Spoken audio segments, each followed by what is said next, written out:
Part 1. The new apartment. Emily needed a fresh start.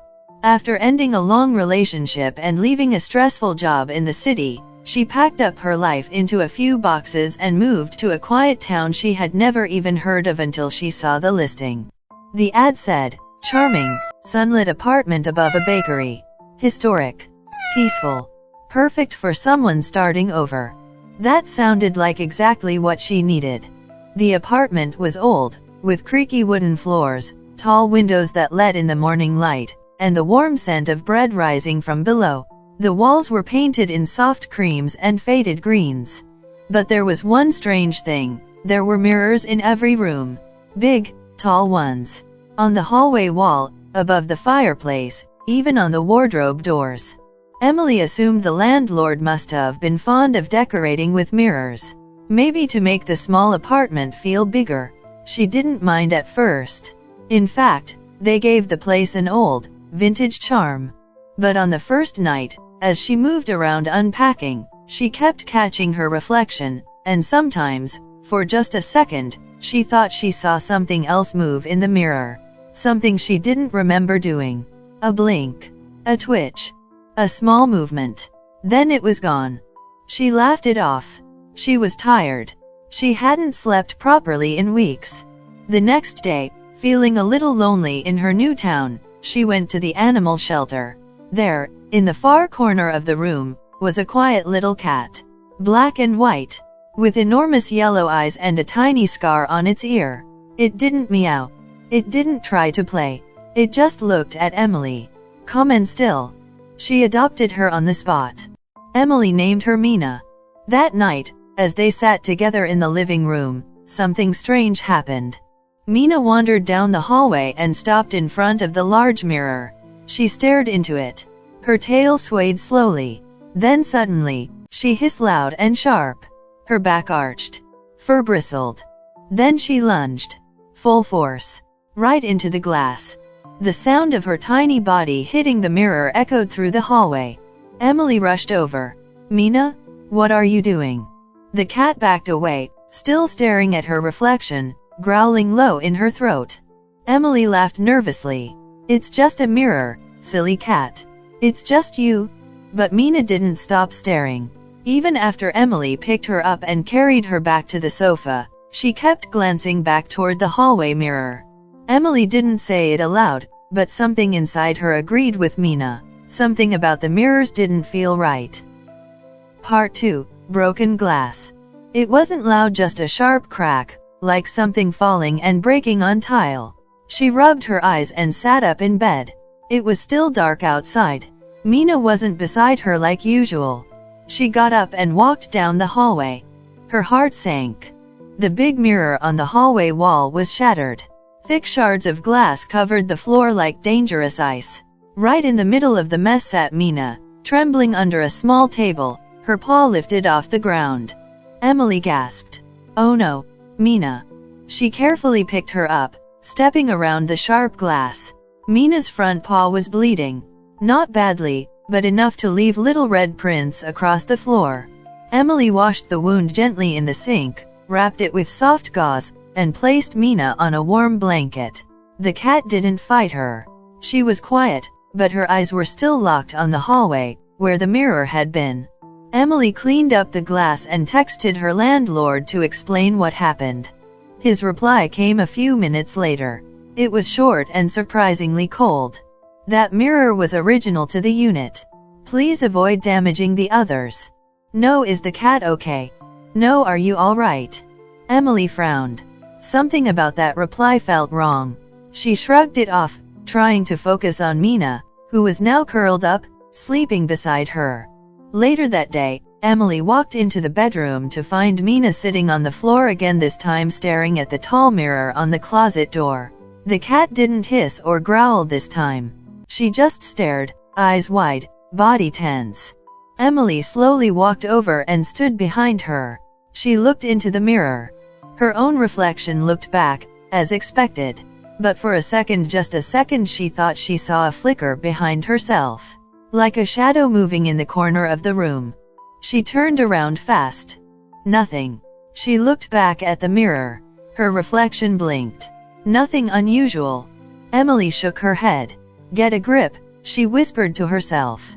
That night, she lay in bed with Mina curled up by her feet. She left the bedroom lamp on, just in case. Around 2:13 a.m., she woke up suddenly. No sound. No movement.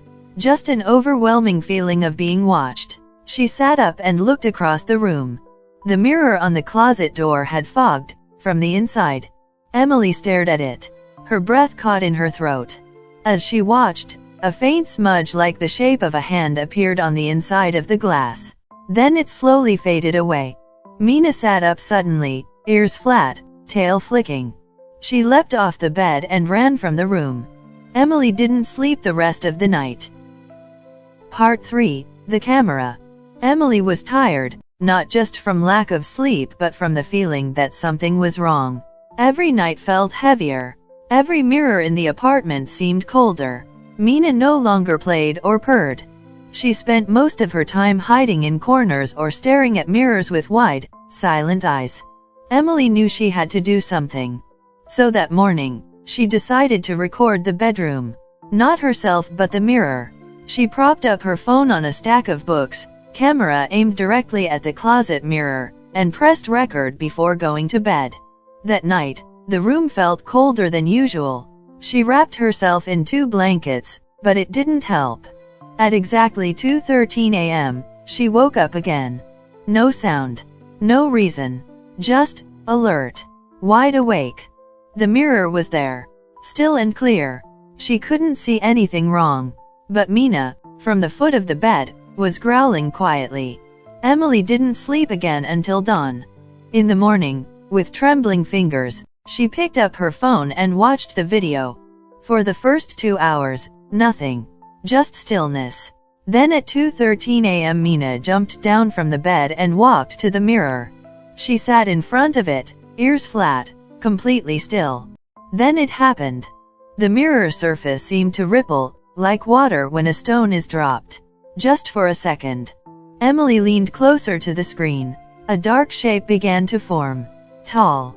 Thin. It looked like a person standing just behind Mina but inside the mirror. It didn't move like a person. It swayed slightly, its head tilted at an unnatural angle. Mina hissed. Loud. The shape faded. The mirror returned to normal. Mina backed away, tail puffed out, then bolted out of frame. Emily's heart raced. She watched it again. And again. It wasn't a trick of the light. It wasn't her imagination. Something was in that mirror. She reached for her phone and called the landlord. Hello? This is Emily, from the bakery apartment. He didn't speak at first. I need to ask. Has anything strange happened here before? With the mirrors. He stayed silent for several seconds. Then he said, I suggest you don't look too deeply into those. Then he hung up. Emily stood frozen, phone in hand. That was not a normal response. An hour later, something slid under her door. A folded piece of paper. No name. No handwriting she recognized. Just a short message. Cover the mirrors. All of them. Especially the one in the bedroom. Emily looked at the paper, then at the mirror across the room. Her own reflection was watching her. But for the first time, she wasn't sure it was only her. Part 4. What lived in the glass. Emily didn't wait. Right after reading the note, she grabbed old bedsheets and towels and started covering every mirror in the apartment. The one above the fireplace. The hallway mirror. The wardrobe mirror in the bedroom. Even the small mirror in the bathroom. She used tape to make sure they stayed in place. The apartment looked strange now, like someone was preparing for a storm. But almost instantly, it felt lighter. The cold feeling eased. The air didn't feel so heavy. And most importantly, Mina stopped growling. That night, Mina curled on Emily's lap again, purring for the first time in days. Emily smiled and whispered, maybe that's all it was. Just a feeling. Maybe covering the mirrors made you feel safe. She didn't really believe her own words. But she needed to say them out loud. For 3 nights, everything stayed calm. Emily started to sleep better. She even played with Mina again.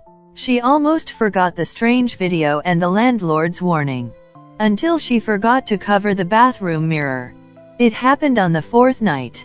She got up at 2 a.m. to use the bathroom. Half asleep, she turned on the light, not noticing the mirror was uncovered. As she reached for the tap, she saw it. No reflection.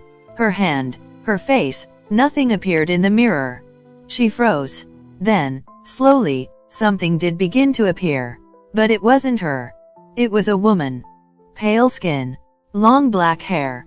Hollow eyes. Her face was stretched in a silent scream. Her mouth hung open unnaturally wide, as if frozen mid-howl. And she was staring right at Emily. Emily stumbled backward, crashing into the door. Mina darted into the bathroom, hissing and puffed up, then launched herself at the mirror. The surface didn't crack. Instead, it rippled just like in the video. Emily grabbed Mina and slammed the door shut. Her hands shook. Her heart pounded like a drum in her chest. She shoved towels under the crack of the door and didn't go back in until morning. When she finally opened it, the mirror was clear. Normal. Her reflection was there again. But now she knew, someone was using the mirrors. Watching. Waiting. Part 5, The Hidden History. Emily couldn't stay quiet anymore. She packed Mina into her carrier and went straight to the small-town library. The place was old, dusty, and quiet. An older woman at the desk looked up and smiled politely. "Looking for anything special, dear?" Emily hesitated. "I live in the apartment above the bakery. I think something bad happened there. Do you have any records?" The woman's smile faded. "Which unit?" "Number 3. She nodded slowly. "Follow me." They went to the archive room, and the librarian pulled out a thin file. Inside were faded newspaper clippings and an old tenant report. Emily read it with shaking hands. 20 years ago, a young woman named Clara Morton lived in that apartment. A schoolteacher. Quiet. Kind. No family nearby. She had been found dead in her bathtub. No injuries. No signs of struggle. Her eyes were wide open, as if staring at something. The official cause? Cardiac arrest. But the neighbors said strange things before that. Clara had told them she couldn't sleep. That she felt watched. That her mirrors were changing. She had started covering all of them, just like Emily. One day, she left a note on her door. "Don't let the reflection back in." She died a week later. Emily returned home that night with her heart in knots.